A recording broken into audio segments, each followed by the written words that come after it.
السلام عليكم، شلونكم أصدقائي؟ هذا الكيلون مال السيارة هذي السنتر لوك ما يشتغل بيه. هذا البطل مال السنتر لوك، هذا يصيح له بطل شطح. هذا عنده لا يقفل ولا يفتح.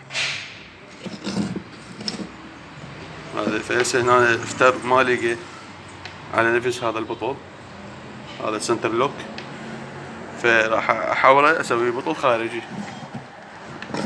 بطل سنتر لوك اسويه خارجي ويشتغل طبيعي 100%. وياكم حسين الكهربائي لتصليح كافة أنواع السيارات الحديثة.